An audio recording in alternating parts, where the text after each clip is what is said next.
Yo mga sabong, isang magandang tanghali sa inyo mga sabong. About tari po ulit tayo mga sabong.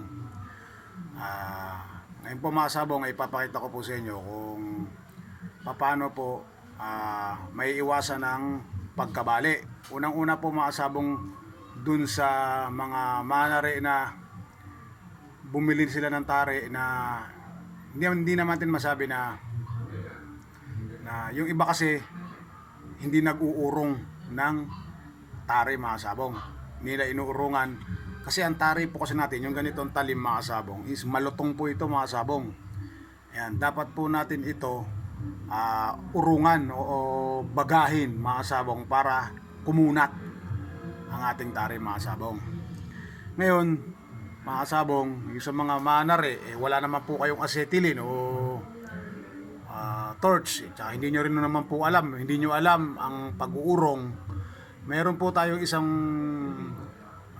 proseso, isang bagay na kung paano mag-urong ng tari mga sabong. Lalo ngayon mainit. Ngayon mga sabong ay papakita ko po sa inyo. Halimbawa po mga sabong, ito yung tari ninyo mga sabong. Ayan, wala naman kayong gamit talagang acetylene. Ayan, ito mga sabong. Ayan, ito mga sabong, mainit ang panahon ngayon. Ito. Ayan kita nyo yung bubong. Ito yung bubong ito yung bubong ko mga sabong. Bali yung tari mga sabong, itong tari na to, ilalagay nyo lang to sa bubong. Sa kung saan napakainit ang araw. Ayan, ibibilad nyo siya mga sabong. Yung oras na pinakamainit mga sabong, ang gawin niyo, ibilad nyo siya mga kasabong kahit mga 5 oras. Yan. Yan mga sabong. Mga 5 oras lang. O kaya gusto nyo maghapon, mas the best. Mas maganda kung maghapon mga sabong para ang tari ninyo mawala yung lutong na tinatawag mga sabong. Kasi ano yan, yung lutong, yung tari ninyo, kasi pag malutong, mabilis maputol yan mga sabong. Iba na yung nakaurong, may urong ang tari mga sabong.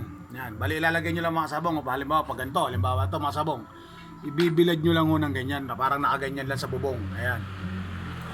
Yan mga sabong. Ibibilad nyo lang siya sa bubong. At maghapon, mas maganda mga sabong para talaga santing ang init. Yan.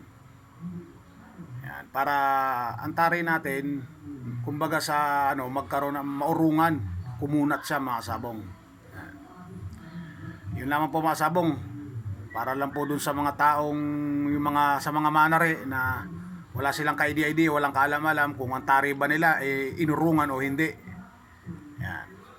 Yun lamang mga sabong at isang magandang tanghali po ulit sa inyong lahat mga sabong. Ayan.